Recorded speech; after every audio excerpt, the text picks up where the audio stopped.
Okay, good morning. We will have a discussion on operative, one major surgery and one minor surgery.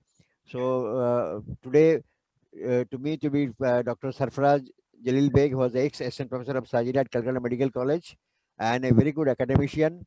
He's now in charge of digestive surgery clinic at Bellevue Clinic, and he's known throughout India for his academics. So I request Dr. Sarfaraz to take Chandrakant through his presentation on operative steps of truncal vagotomy and GJ and related questions, and then followed by a discussion on just steps of feeding jejunostom, which is done very frequently. So, Dr. Sarfraz, please. Yeah, Dr. Chandrakant will not waste your time. You're already ready with your presentation, I think. So you may start and we will, of There will be course, no question. PowerPoint presentation, Sarfraz. It The is like an power, exam scenario. It's like All exam right. scenario. He'll just keep on describing, and then you interrupt and ask So, it like. It's so not like let him PowerPoint. start. Yeah. So let him start. Yeah. Dr. Chandrakant, over to you. first starting with the truncal vagotomy. May I start with the indications or directly to the operative procedure, sir? Please, please. Sir, for truncal vagotomy, first of all, the patient is anesthetized. The general So may I anesthesia just interrupt you here? I'm sorry, I need, tell us the indications of vagotomy and gastrojejunostomy. the most important indication for truncal vagotomy or highly selective vagotomy is peptic chronic duodenal ulcer, peptic ulcer disease. Would you like to add something to it? All patients, Sir, or you want to select? sir, the patients with chronic duodenal ulcer or the patient who are they are relapsed to the intensive medical therapy. Those who have got the intensive medical therapy, they are not responding, or there is a relapse after the medical therapy. We can go for truncal vagotomy or highly selective. So I'll rectify this for you. Your answer should be chronic peptic ulcer with obstruction, pyloric obstruction. Okay. Pyloric. Because you would never ever do, I would say, for any ulcer which is refractory to medical therapy these days, there isn't any, probably A, and B, for an ordinary ulcer without obstruction, you would never do a vagotomy gastric. So say that, okay? Sure. Right, so that is your indication. Before you go into the operative procedure, can you tell us the preoperative problems of this patient and how would you optimize? The patient, the most common presentation the patient will be facing is the epigastric tendon, the pain, abdominal pain. Along with it, there can be complications that can be acute, subacute, or chronic complications that may indicate surgical procedure intervention. Like acute complications, bleeding can be there, bleeding ulcer can be there, that may present as hematemesis or melena. Sometimes there can be perforation of the ulcer that may proceed with peritonitis, and the patient needs further treatment. Chandrakant, try to understand the question. Dr. Beg has asked you, this is a patient of outlet obstruction coming for a truncal vagotomy GJ. So what are the problems specifically in a patient who's got outlet obstruction, and how do you prepare the patient for surgery? Try to get the question. What the examiner asking? Yeah. The patients with chronic duodenal ulcer present with outlet obstruction. gastric outlet obstruction. What are the problems? First and the foremost is the anatomical, that the stomach may get highly enlarged. Second thing is metabolic. It is due to persistent vomiting and loss of the acid. Along with it presents with hypochloremic, hypokalemic, metabolic alkalosis with paradoxical aciduria.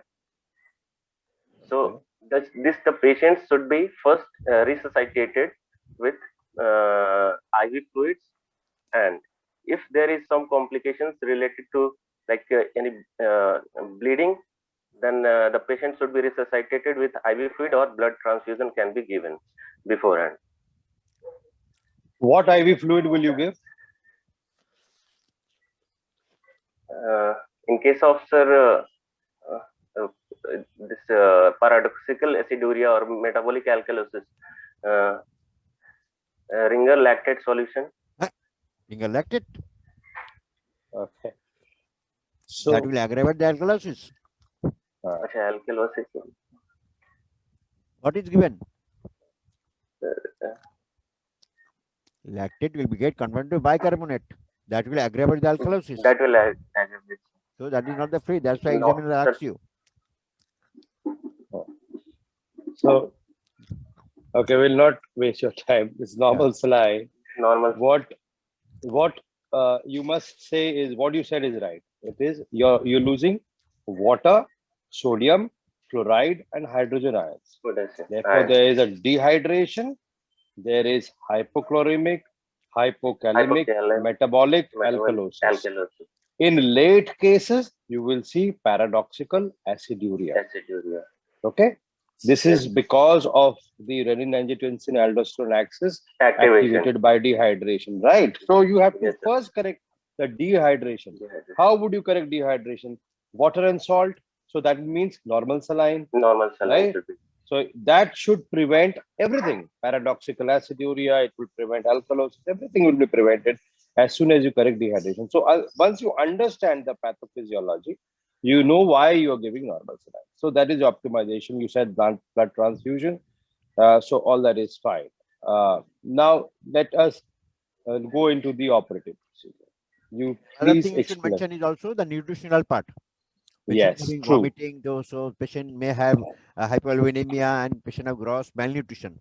In that case, if the albumin is low, you don't give albumin. You try to correct the nutritional deficiency by giving either a TPN or any other means. Okay, these are few things you address: anemia, nutrition, and the biochemical abnormality. So these are 3-4 things you should address before you come up for surgery. So you be very methodical. When the examiner asks you, keep on saying that I address this, I'll address this, because you have been asked what are the problems. You first say the problems and then the solution to that. Okay. Now start with the operative steps. Sir, for truncal vagotomy, first the patient is given general anesthesia with indoor tracheal intubation, and the patient lies in a supine position. And after that, antiseptic cleaning and draping is done. It is being done. And after that, we'll start with midline incision, starting from xiphoid process to the umbilicus. And the first step after that is the exploration of the abdomen. We have to see for any other pathology, look for the ulcer. And after that, the next part is exploration of the abdominal part of the esophagus. Abdominal part of the esophagus has to be seen. The left triangular ligament of the liver is dissected, and the left lobe of the liver is retracted back outward. And this makes the lower part of the esophagus, the 4 or 5 centimeter part of the abdominal part of the esophagus, it is visualized. After that, the peritoneum lying over the esophagus, it is incised transversely and retracted. Then after that, we come to the division of the anterior vagus nerve, that is left, anterior vagus nerve, anterior trunk. For that, we need to retract the stomach downward and outward.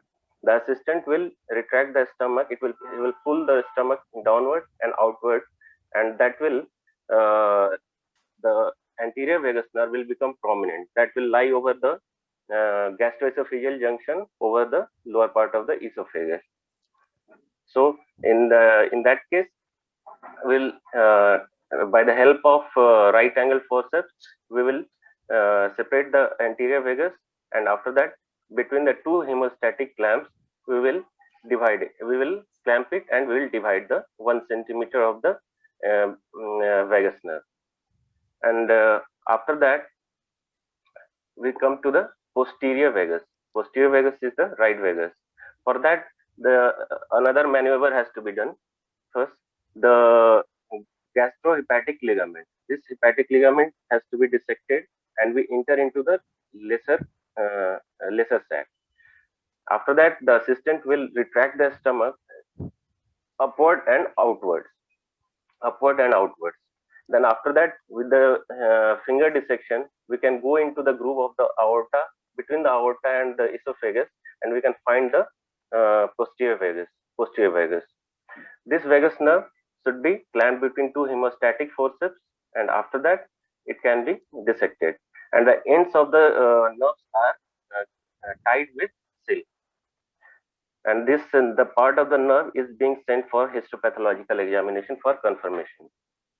Okay, now I'll stop you here because you have finished with the vagotomy part.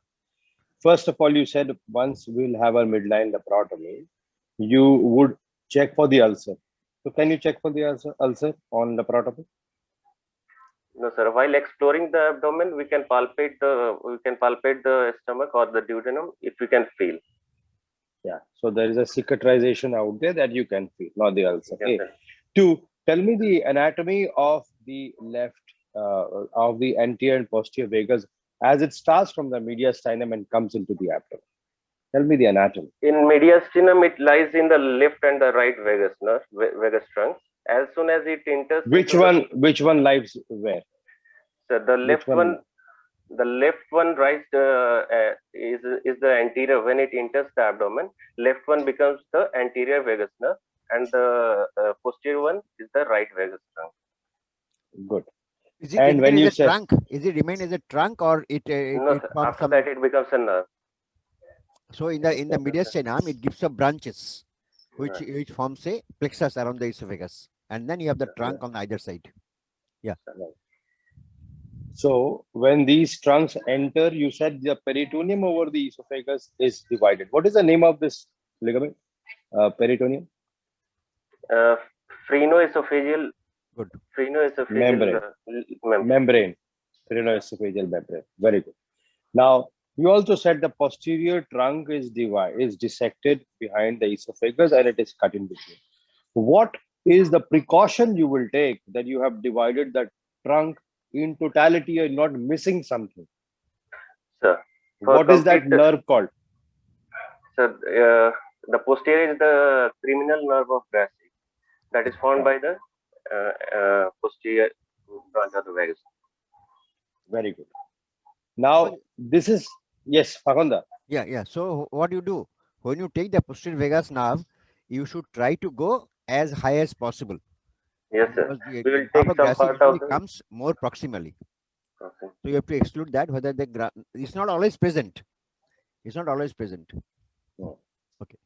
Fine. Okay.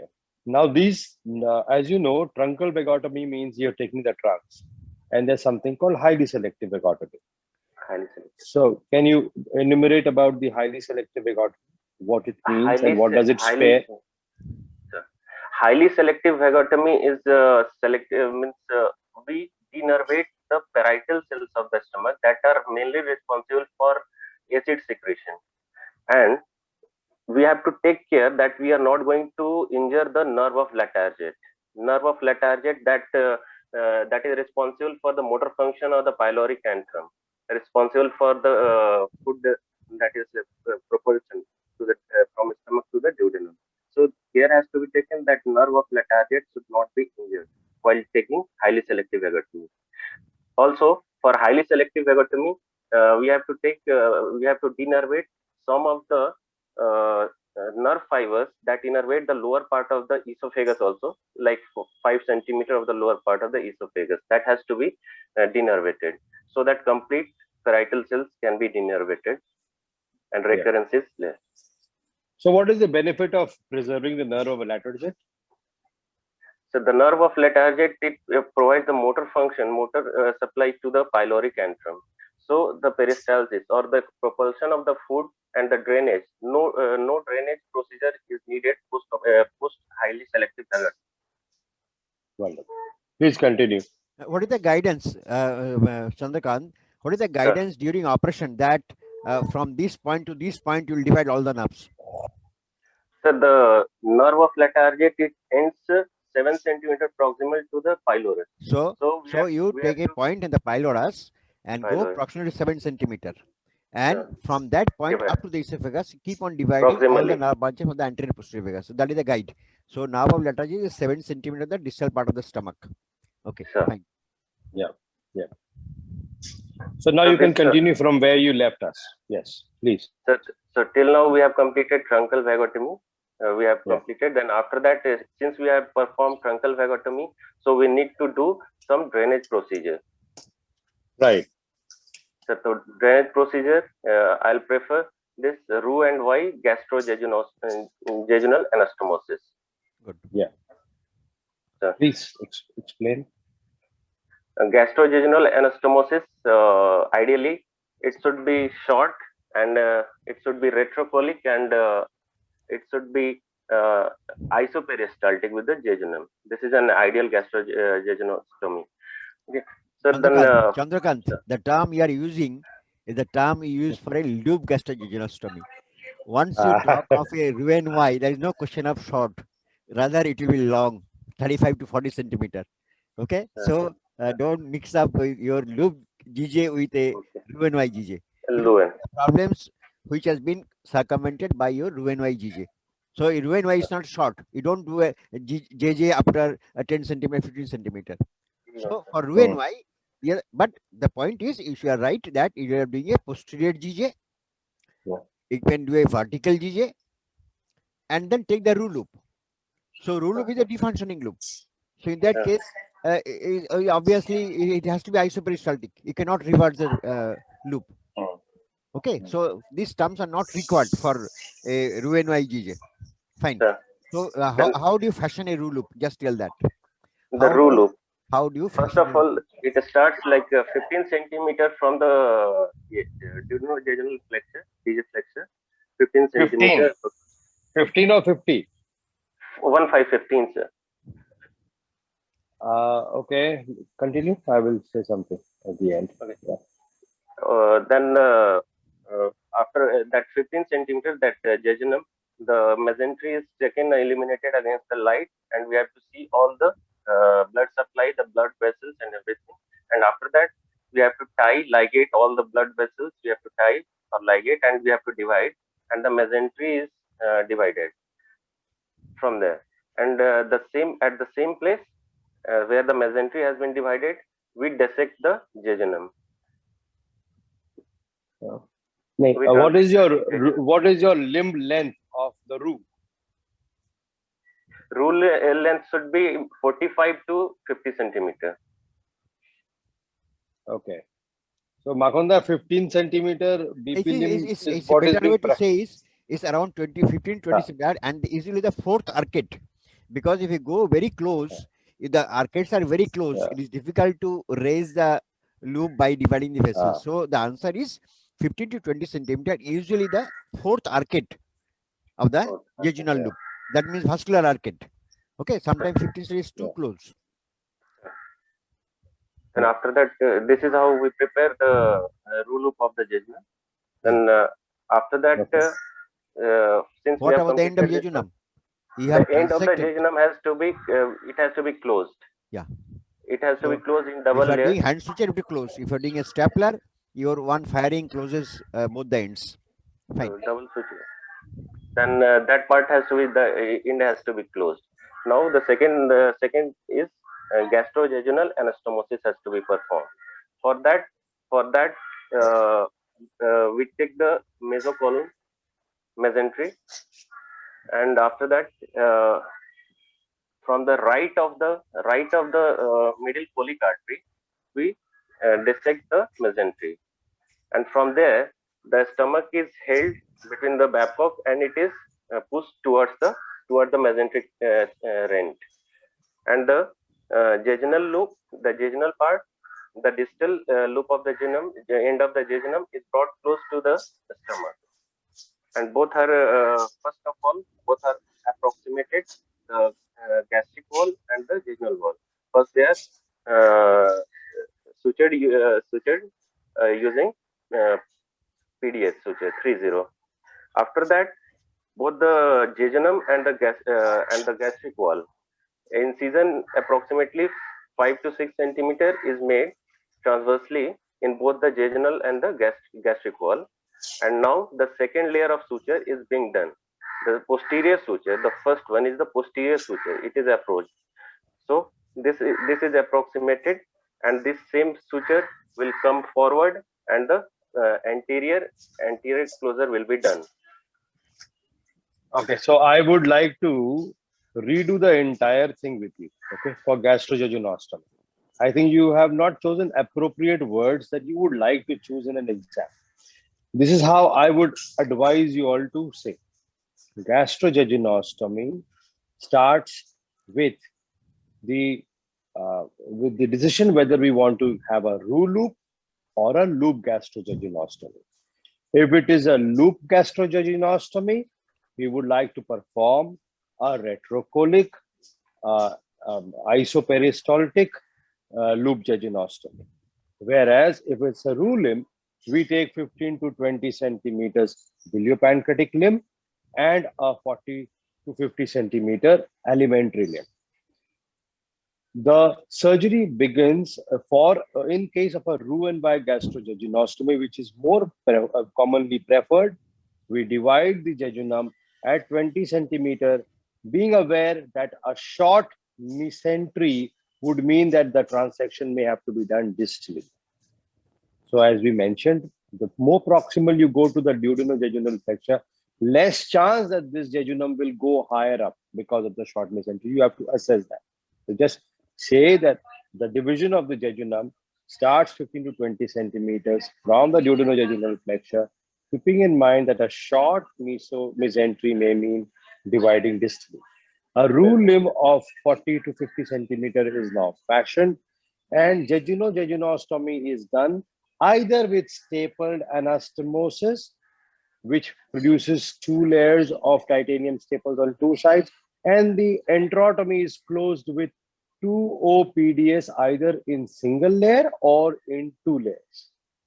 The roux limb, the distal part of the roux limb, is now delivered through the mesocolon on the right side of the middle colic vessel through an avascular space called the space of Riolan, and the roux limb of jejunum is delivered and placed onto the posterior aspect of the stomach to enable a posterior vertical gastrojejunostomy. This can be done with staplers or hand shoe, keeping in mind that at least 10 centimeters of gastrojejunostoma is made because the stomach in these cases are dilated, and despite decompression, they may post-operatively undergo cicatrization to produce stomal stenosis. So I would prefer to use a 10 centimeter gastrojejunostomy. In a case of stapled gastrojejunostomy, similar to jejunostomy, we fire the stapler with adequate staple height designed to take stomach in jejunum, which is usually a green stapler. This gives us firing of 2 titanium staples on 2 sides, and the enterotomy or the gastrojejunostoma is now closed. The aperture is now closed with 2O PDS, polydioxanone, either in a single layer or 2 layer. If hand shoe gastrojejunostomy is done, it is done in 4 layers, usually, although some surgeons may prefer single layer. It is done in a continuous fashion. The first layer is given either with 2O silk, or one may use 2O or 3O polydioxanone. The second layer is a through and through mucosal bite. The first layer is seromuscular. The second layer is posterior through and through sutures on the jejunum as well as the stomach. This is done usually with 2O or 3O PDS, but it can also be done by polyglactin, which is Vicryl. Okay, 2O or 3O. Thereafter, this same layer is continued as anterior through and through, which is the third layer anastomosis with 2O, 3O PDS or 2O, 3O Vicryl, polyglactin. And the fourth layer is given by silk or PDS as mentioned for the posterior layer, which is the anterior seromuscular layer. So I would suggest this is one model of expressing yourself how I will do a gastrojejunostomy. So, Okay. Chandrakant, you have listened to Dr. Sarfaraz's description. What I say Yes. is, you should be describing the correct steps so that examiner has no chance to stop you. If you are deviating, then examiner will start asking many questions. So the basic success of describing the operative steps in the exam is you go as is described in the book and as is actually done. You have listened to Dr. Sarfaraz's description. There's no point stopping him. So this is the way you should approach all operative steps and try to divide the steps into salient steps. That means raising a rule loop, bringing the rule loop closer to this. Chandrakant, what do you mean by a closed anastomosis and open anastomosis? You do a GI anastomosis. This term is applicable in all situations. Closed anastomosis is when you apply clamps. You apply clamps on either side, you anastomosis. And then at the end, you release the clamp. That is closed anastomosis. Remove the clamp. Advantage is no contamination Hmm. and less So bleeding. the area will no spillage contamination. Yes. And the problem is, even if it is said is a atraumatic clamp, there is some trauma. So now people started avoiding the clamps. And Some compromise. and the open anastomosis is don't apply a clamp. You may apply stay suture or back of tissue forceps. No use of that. Okay. So Dr. Sarfaraz, continue. So you have done the anastomosis and one step is left now in the same area. You have done a gastrojejuno anastomosis in 4 layers. Sir, Hands on. What do next? What is the step left? Then after that, sir, jejunal anastomosis. No, you cannot leave it like that. You made a rent in the mesocolon. Yeah. And in the mesentery, if you're doing a rule loop. That the rent in the mesocolon, it has to be closed. Yes. How? Suture what to what? Have internal. You suture what structure? The rent. Now the rent in the brought the stomach mesocolon, down. it has to be. Yes. To what The stomach. the mesocolon is sutured? No. To the stomach wall, sir. Yes. So okay, so you can probably say this: if you have done a Roux-en-Y gastrojejunostomy, you have now two potential sites of internal herniation. One is at the mesentery level, so you close the mesenteric defect of the VP limb and the Roux limb, and the alimentary limb with interrupted or continuous sutures, absorbable or delayed absorbable. And the jejunum, which is the Roux limb of the jejunum, which has been taken through the mesocolon, you can fix this jejunum to the mesocolon with interrupted sutures. So you can say that both of these are potential sites of internal herniation. You start with that and say that I will close these two sites with delayed absorbable or non-absorbable stitches. Sarfaraz, I listened to some lab surgeon. They are saying that this closure is not required. Is it because of technical point or just it's not required at all? So, for example, in bariatric surgery now, you have to close this mesentery defect. But because in vagotomy gastrojejunostomy, we're talking about 15 to 20 centimeters, the distance is going to be very small. Whereas when we do bariatric or when we do even not onco they use much less. But when we do bariatric, we use about 50 centimeters from the DJ flexion. Yeah. Then there is enough mesenteric defect, and that has to be closed. That's mandatory now. Standard of care. Yeah. So even for him, I think it is important to say it rather not to say it. Okay. All right. Fine. And JJ. Yeah. How do you achieve a jejunal anastomosis, Chandrakant? Sir, lastly, we'll do jejunal. What is the technique? Sir. Yes, what is the technique, Chandrakant? We've already said that. End to side, side to side, what? Proximal end. Will it be end to side or side to side? Sir, that is done end to side. Sir, end to side. Okay. So Chandrakant, try to imagine if you have not used a stapler. If you have used a stapler, Yeah. then you can do side to side. Yeah. Agreed? Because your one end is already closed. Can you imagine now? If you have divided the jejunum 20 centimeters from DJ flexure and you have divided by stapler, then you have already closed the end of the viliopancreatic limb. Do you agree? Close that. It's already closed. It's already closed. So you will most probably do a side to side. Whereas if you have divided with a scissor on a clamp, then that is a open end. You would do probably an end to side. Probably you would have one end of the BP limb, and on the root limb, you will have a side opening. So it will be an end to side. So I would say this question tests you whether you understand what you are doing or not. Okay. So think a little harder. This is either a side to side if a stapler has been used to fire, or it would be a end to side if you have cut with a scissor or a scalpel. Agree? Yeah. And the ideal anastomosis is how many layers? Yes, sir. Yes, sir.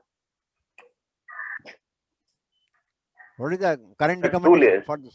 2 layers. So most of the people now prefer to do a single layer anastomosis. It's a standard of care. Just single layer interrupted. Seromuscular is not through and through. You can use through and through. through. Through and through. Small guard is a vascular structure. It's a through and through single layer anastomosis. Through and through. T0 PDS. So that is the standard. And then we already discussed about the PDS. of the mesenteric gap. Yeah. Okay. So it's a little about pyloroplasty. Let us Sarfaraj. We can have pyloroplasty. Yeah, Chandrakant. Sir, an alternative to gastrojejunostomy could be a pyloroplasty. So you tell us what pyloroplasty would you prefer? Yeah, how would you do it? What is your incision?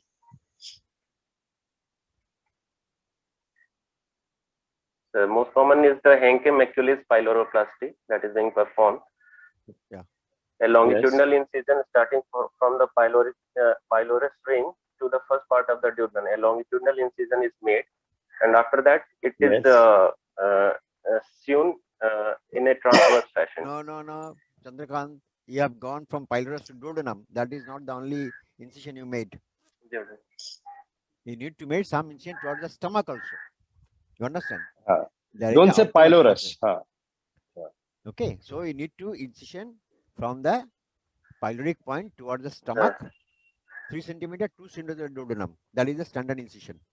And then what do you do? You made an incision along the axis. And then what to do? You think Mikali? Longitudinal axis.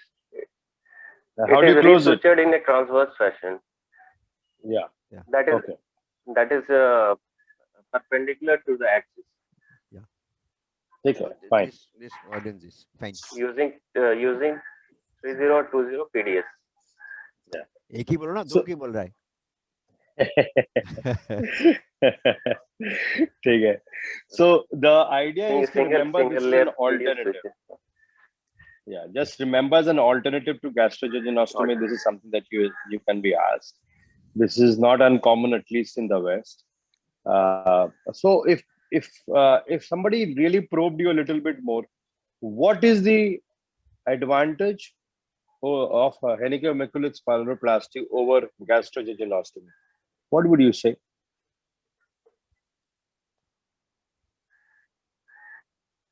The preferred approach is pyloroplasty. The first is it is. Yeah. First of all, it is technically easier. It can be performed. Okay. And second thing, morbidity, mortality, long-term morbidity and mortality. No. You are not talking about the first point. And if you do a GJ, what you are doing? You are doing a bypass. If you are doing a pyloroplasty, you are maintaining the normal anatomical route. Yes. Okay, that is physiological. Yes. Physiological. So that is the transit. Yeah. Start with that as a first line. Yes. Yeah. So you are maintaining the normal anatomy of normal anatomy and GI continuity in a pyloroplasty as opposed to gastrojejunostomy, where you are bypassing the duodenum and the proximal jejunum. That's A. Therefore, a pyloroplasty is more physiological and gastrojejunostomy is less physiological. And then you enumerate. So what can you enumerate? You can start talking about, the bypass of duodenum and jejunum leads to what? A, B, C, D, So if you know that, you can just enumerate for us. It becomes easier. Please enumerate.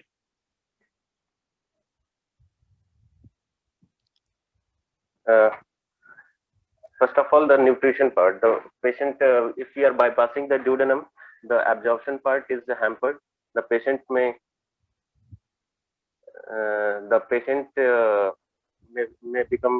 may lose weight. Chandrakant, tell me what specific substance is absorbed in duodenum? What specific substance is absorbed in duodenum? Patient may have deficiency. Sir, iron. Yes, good. Iron deficiency. But yes, but other nutrients are not absorbed in duodenum. That is not a very pertinent problem. So, moreover, the patient may have, sir, this pancreatic. Yeah, we will come to that. So I would like you to begin with that first line, normal anatomy, more physiological. That's A. And now you expand on it. The duodenum and the proximal jejunum is the site of absorption of macronutrients such as amino acid, micronutrients such as iron, calcium. Let's not go into more detail. Therefore, iron and calcium. Therefore, patients with gastrojejunostomy suffer with hypoproteinemia, hypocalcemia or a calcium deficiency, and bone metabolism, altered bone metabolism, and iron deficiency. Right?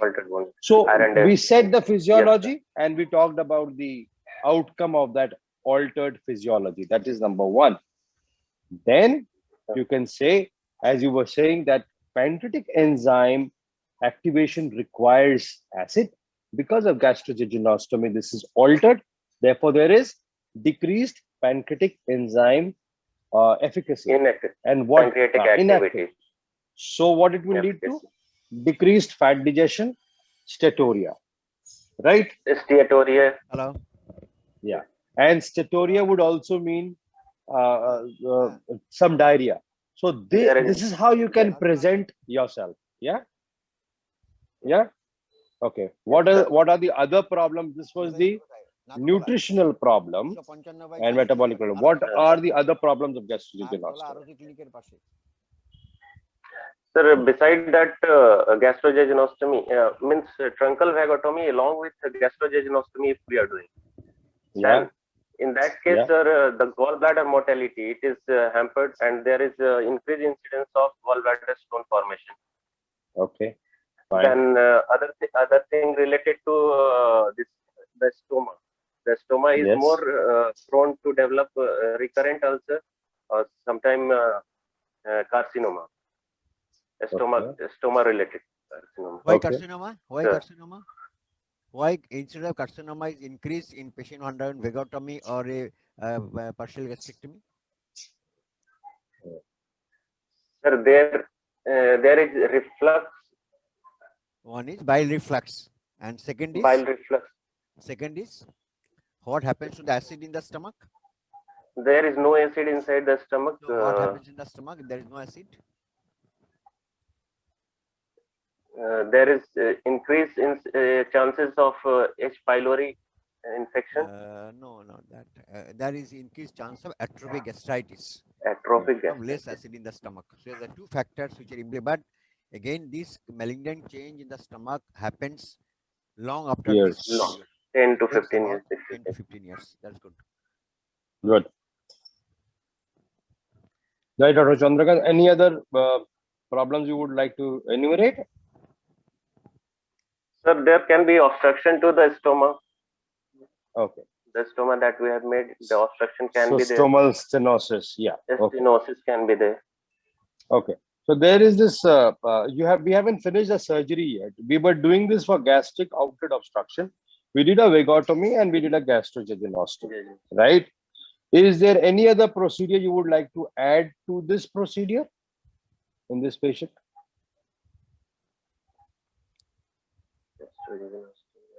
So this is a neglected case of gastric outlet obstruction.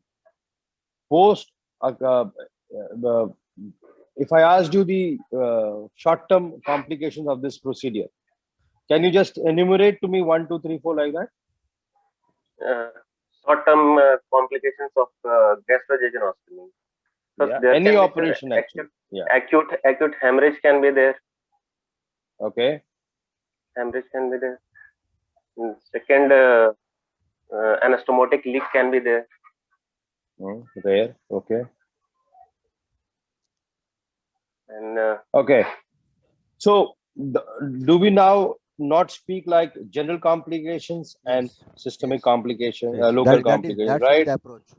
Yeah. That general So you start like complication. that. Yeah. General complication includes pulmonary complications, cardiac related, or thromboembolic events can be there. These are general complications related to major operation, major surgery. After that, local related to our Yes. gastrojejunostomy, it can be intermediate One is bleeding, bleeding. right? First class. Yes. What And, else? So bleeding is an local acute complication. Bleeds, leaks, infections, sepsis. This happens in every place, right? Add to it gastric atony, stomal obstruction, gastroparesis, right? Ileus, ileus. right? So there is a chance of gastric atony in this patient. Why? So we have done truncal vagotomy. Yeah. So the whole stomach is denervated. Yeah. And it's a prolonged, neglected gastric outlet obstruction to begin with, and we have done a vagotomy. Although we have done a drainage procedure, this stomach will take a long time to return its motility. Therefore, I'm asking you now again, is there any other procedure you would like to add with the vagotomy and gastrojejunostomy to overcome this potential problem? Because this may last for weeks. The stomach may not move for weeks. Yeah. Okay. So you may like to add an enteral access for nutrition. Either a nasojejunal tube for, if you have done a Roux-en-Y, nasojejunal tube for nutrition, or you may do a feeding jejunostomy. Either of the two. Okay. So you may do a feeding jejunostomy, or you may do a nasojejunal tube, which is kept for alimentation at the jejunal level. All right. Sure. Yeah. So I think we can go for next operation. Just a general feeding jejunostomy. Yeah. Yeah. Chandrakant. So we have come to feeding jejunostomy. I've given you one indication. Now you tell us the other indications of feeding jejunostomy, and then you will go to the operative procedure. Tell us the other indications of feeding jejunostomy. One is post-operatively that we have done truncal vagotomy and the atony of the stomach atony. Second, for if we need to long-term feeding for any patient, long-term enteral feeding if we need, or as a part of some other procedure, or it can also be done if there is some cancer or tumor located at the pylorus part that is not resectable. And we have done some other procedure and the patient needs enteral feeding. If nasogastric feeding is nasojejunal feeding is not compatible, or it is not cannot be done, then we can easily go for feeding jejunostomy. Anything else? Another important indications? Post-gastrectomy complication. Post-gastrectomy complication, patient has some post-gastrectomy complication, and one risk is doing a FJ. What can happen? That is the prime indication. In the post-gastrectomy, you may have a duodenal stump blowout. Some blowout, that is you should have a conservative approach because direct repair is not feasible. So in that case, put a drain and do a FJ. That you can maintain the nutrition. And in concomitant the other operations, like if you are doing ripples, Why do we add a FJ? While doing Whipples, why do we add a FJ? What complications should be taken care of?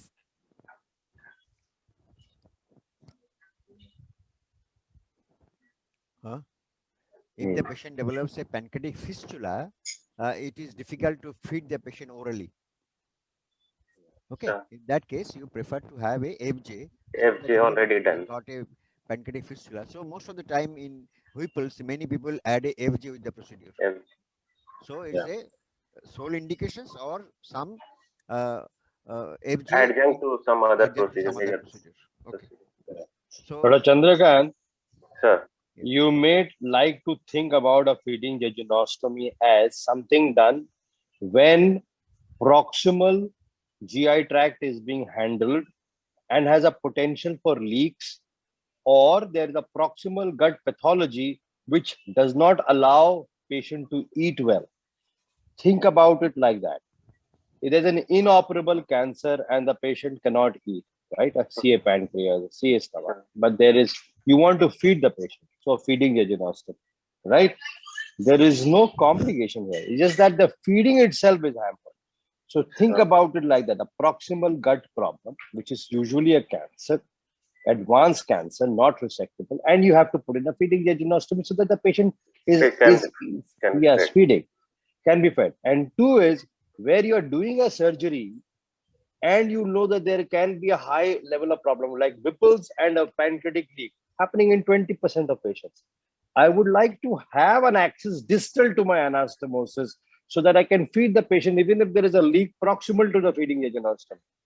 Similarly, in infective pathology, in a non-cancer setting like a gastrojejunostomy for a neglected obstruction, again you're doing a feeding jejunostomy because proximal hypomotility, you can circumvent by a distal feeding jejunostomy, right?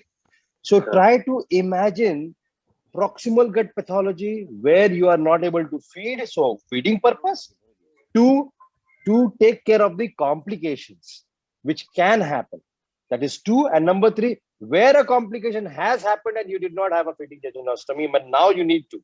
So three settings: feeding in a inoperable problem of a proximal gut, two, in a operation where you are predicting there's a high chance of leak in the proximal problem, and third, where there wasn't a feeding jejunostomy, but now you realize there's a complication, you want to put in a feeding jejunostomy. So these three settings, and as soon as you imagine, you will say examples. You will remember gastrectomy, duodenal blowout, Whipples, pancreatic leak, and inoperable CA stomach. You know, it will automatically come to you. But try to remember the first three: rationality. Okay. Now tell us about the steps of the procedure quickly, and we'll wrap it up.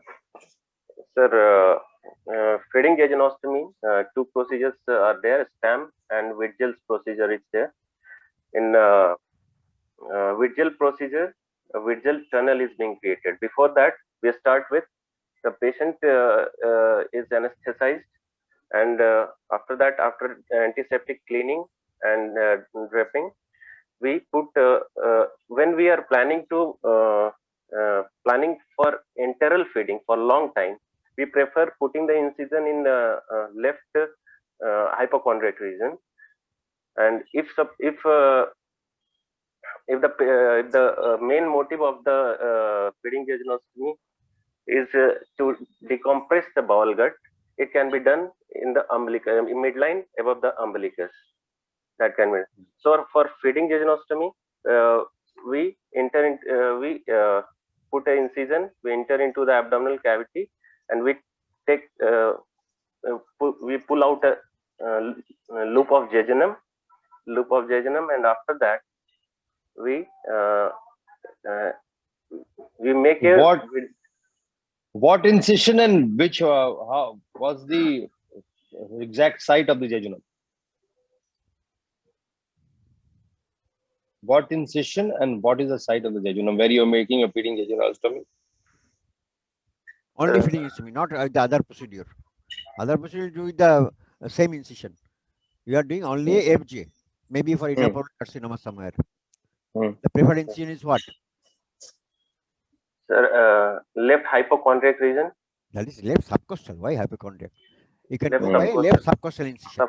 Sorry, sir. Okay. Yeah. If you pick up the Subcostal loop, the loop you pick up in the subcostal incision is the proximal jejunum. jejunum. Okay. Then After that, that part of the jejunum, we insert a Foley's catheter or a catheter, and we make a tunnel on the antimesenteric border of the jejunum by making few interrupted sutures taken, and the catheter is being placed between that, and the suture is being tied. After that, two concentric purse string sutures are taken, and after tunneling the catheter, the inner side, the inner purse string suture, that is stabbed, and the catheter is being inserted inside it, and it is pulled forward. Chandrakant, you create the tunnel first, or you just make a purse string and insert the catheter first into the jejunum? And what precaution you should take once you put the catheter inside the jejunum? First, it has to be taken that it is properly in the jejunum, and it is in where? Which loop of the jejunum? You push. If you are using a Ryle's tube, it's a long tube. Sometimes you push in, and you should ensure that the catheter goes towards the distal side, not towards the DJ side. Okay. So it's not the tunnel you made first. You insert the catheter into the lumen by making a nick and then apply a purse string suture. And then once you have done this, then you create the tunnel. It's not that you first create the tunnel and bring the jejunal loop and make the opening in the jejunum. The first thing is make a jejunal rent and apply a purse string. And then what do you do? Once the tunnel is made, the catheter in the jejunum, what do you do next? Then after that, we fix the catheter to the peritoneum, so that it does. Fix the catheter to peritoneum. How can you fix the catheter to peritoneum? You fix the jejunum at the point where the catheter is exiting from the jejunum. You take that point of jejunum and fix it to the parietal peritoneum. Okay. Peritoneum. Yeah. Why do you need to fix it? Sir, it may dislodge. It will dislodge, and once you fix it, it forms a tunnel from the, because subsequently you need to replace the catheter. So you need to make a tunnel between the your external wound and opening and the jejunal opening. Okay. When did you start feeding this patient? If you made a AFJ, when can you start feeding the patient? And how do you start?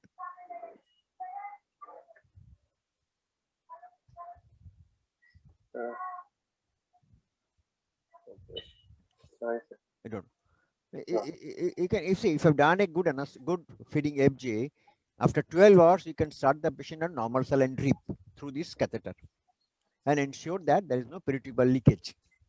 Okay, don't start with feed at the first go.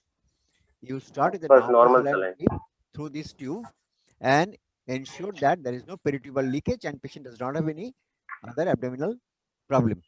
And then you go into the diet. Okay.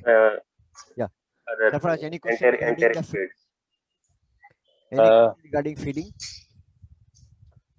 Yeah, but I think it's enough for them from this point of view.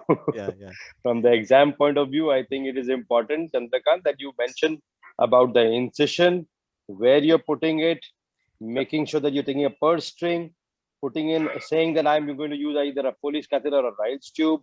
Then I'm fixing it either on a tunnel. And then you must say that the jejunum is fixed to the parietes to prevent peritubal leak. And I will close the abdomen, and post-operatively, I will start slowly, initially with clear fluids, see that there is no peritubal leak. Even you may need to confirm radiologically that there is no leak, and then you can start feeding. I think overall, if you can say this much, it is good. And then you can, of course, the examiner will be free to ask you about kinds of enteral nutrition. That's separate. Oh, okay. Very nice session. Yes. Anandya, any comment? I think Dr. Anandya Acharya is with us. I think he was here. Yeah. Dr. Acharya, we have discussed truncal vagotomy and GJ with touching the highly selective vagotomy also. Any comment or any question you like to ask? No, no, नहीं हुआ। Uh, अच्छे, but Sir, hello. Hello. yes, yeah, Sir, Milind here from SSKM, sir. yeah, Milind. Sir, Please. for feeding jejunostomy, sir, Ryle's tube or T-tube or Foley's catheter, sir. So both of your sir preferences and any comments, sir? A Ryle's tube is good enough if you have done a good tunneling and put the catheter in. Okay, you can put Yeah. Foley's, but a T-tube is not essential. Some people put T-tube in the fear of getting dislodged. Even if I Yes, sir. force in the outside, even a T-tube can get dislodged. So a Oh. Ryle's tube or a Foley catheter, both are Yeah. acceptable. Both. Okay. It's not standard Yeah. of care. T-tube has come in the last few years. People think that, because of the vertical limb, Yeah. it is going to give good anchorage, but it does tend to slip, especially if somebody tugs it out. A Ryle's tube is far more secure. Most people feel secure with the Silastic catheter. Yeah. Yes, sir. Yes. Thank you, sir. Okay then. Thank you, Sarfaraj, for the nice Thank you, session. Makhanda. Thank you. Thank you, Dr. Thank you. Chandrakant. Thank you, sir. Thank you. Thank Well you. done, Chandrakant. You have answered well. Yes. Very good. Yes. Chandrakant, well done. Thank you. Thank you. Thank you.